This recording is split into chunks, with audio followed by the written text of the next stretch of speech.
An essential side trip in this area is a journey up the old steam cog railway to the second tallest mountain in Great Britain, Mount Snowdon. Or the tallest mountain in England and Wales. I guess it depends on where you're from.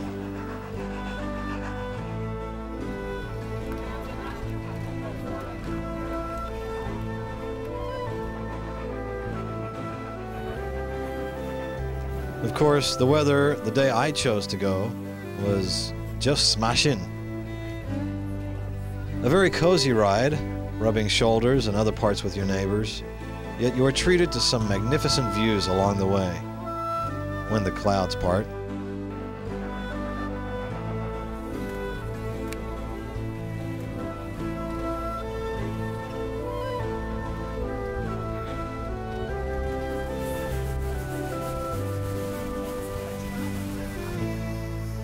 A whole half hour at the top, still trying to understand that. Then you must be back on the train you came up on. It's all very British. Well, here I am at the top of the second tallest mountain in the United Kingdom. And it's a glorious view, or at least it would be if there weren't any clouds. Oh, look, they're breaking. So, it's quite spectacular, especially when the clouds are gone. Just when I thought all I was going to see was clouds, they parted, and the magnificent views lay before me. It's a bit chilly. Breathtaking.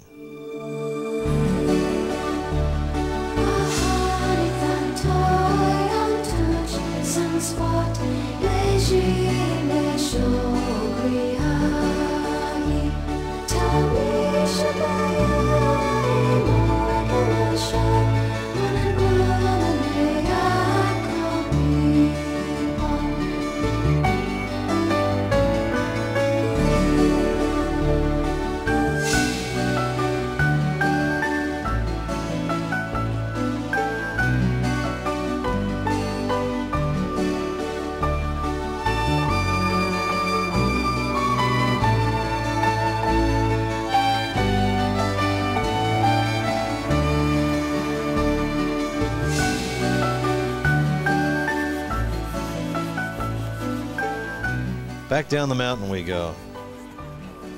It certainly is lovely scenery.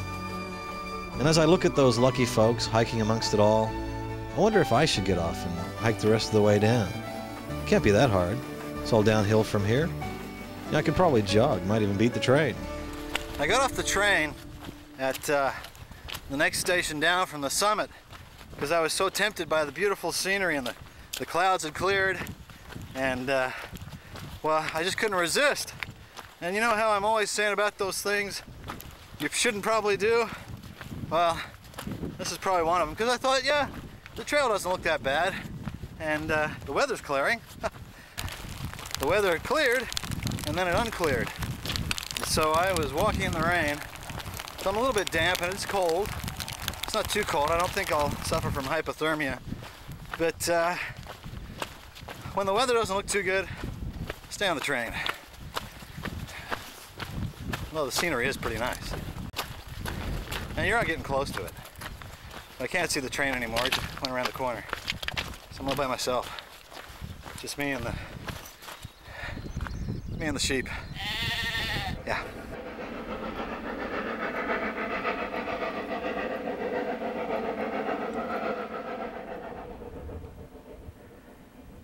I now found myself in a race down the mountain to catch the 4:30 bus back to Conway, to catch the train to Holyhead, to catch the ferry to Ireland.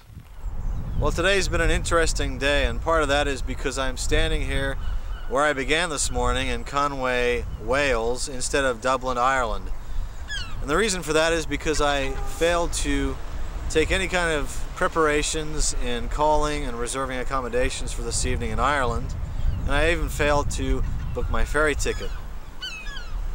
It's definitely a good idea to call before noon to book your accommodations for that evening.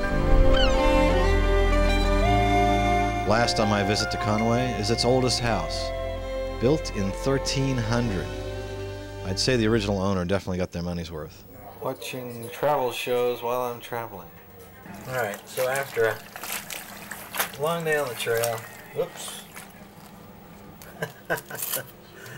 I was gonna say it's good to wash your clothes, but not a good idea to wash your wallet. Darn it. Now all the money in there is gonna be wet. But it's gonna be clean. Now I'm not sure why I left all this American money in my wallet except the fact that it was there and I never took it out. And there's my guidebook drying out, and here's the British money. Well, one thing I can say, it's going to be very, very clean. Just pulled my wallet out of the wash. Which is actually probably a good thing, because I have been living on the edge financially. I have been carrying everything in this wallet. That includes 2 credit cards and an ATM card, driver's license. Had I been pickpocketed or lost it, I would be in serious trouble. I'd be praying that I had my credit card company's phone numbers in my electronic brain. Which brings me to the point that it's pretty necessary to have a neck pouch or a pouch that goes underneath your pants and clips onto your belt.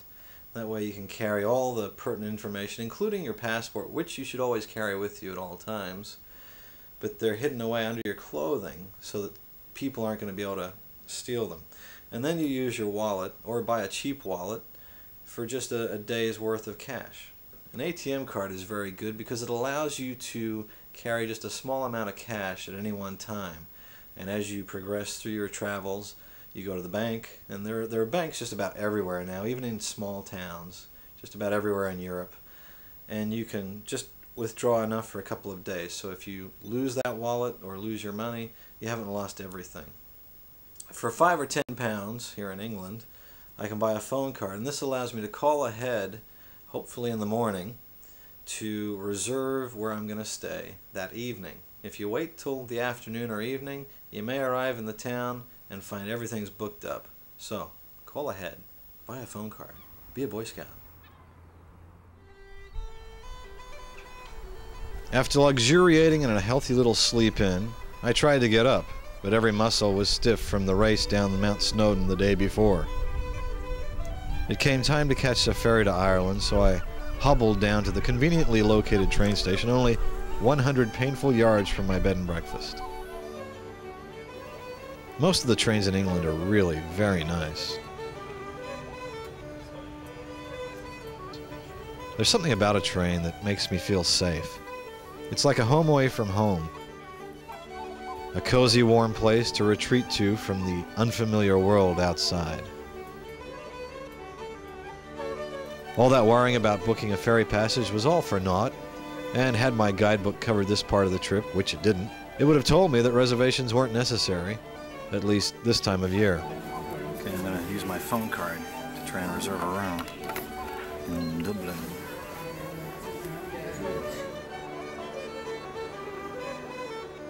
The ferries in Europe are big, very big. Some of the size of cruise liners. Cars, buses, trucks, and sometimes even trains drive right on. And if it's an overnight trip you're on, you can reserve a stateroom for a nice cozy sleep in. I had originally planned to catch the 9:15 ferry to Ireland, which meant getting up at about 7. I decided, well, I really don't need to catch the morning ferry. Why not just settle for the midday ferry? So I set my alarm for 8 and didn't wake up till midday. So I pretty much wasted half the day sleeping. I guess out of this I've learned it's always good to carry a travel clock that beeps every 8 minutes after you hit the snooze button. Sitting on my sideboard at home, probably bugging my roommate right now. This fast and yet comfortable ride gave me an opportunity to get to know some of my fellow passengers and to investigate the mysteries of train spotting. I might have been a train spotter at one point in time, when I was much younger.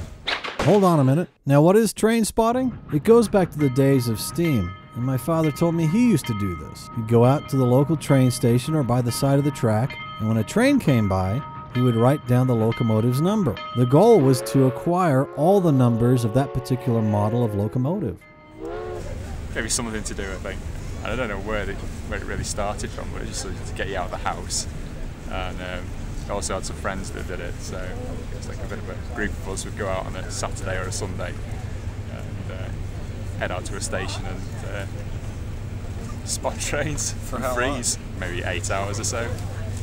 But it'd be, you'd have a chat and a bit of a laugh. take the numbers down. When you get home, you read through them, you know, check whether you missed any off, and yeah, it's as simple as that really. And you get really excited if you've got a whole class. To see them all, or?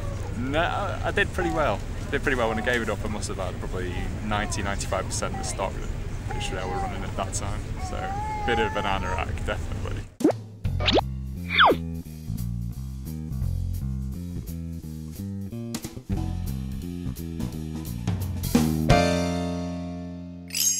Gave it all up when I was 16, because it was all a bit sad. But there's some more bizarre spotting activities. Yeah, there's people known to go out spotting planes. No, you probably get them everywhere else in other countries as well, but yeah, in the UK they seem to have a slight interest in doing it. Complete madness. Maybe we're just a little more eccentric than the rest of the world. I think the British have got an obsession with trains as it is anyway. It's gone into private hands. It just seems to have got worse and worse, and trains are later, and they're being run for profit, and people pay more and more for the tickets. We just seem to be going more and more towards the way things are being done in the US, and more dependent upon cars as the mode of transport. Do you have a car? I do. Prefer to use the car? Yeah, I couldn't do without my car.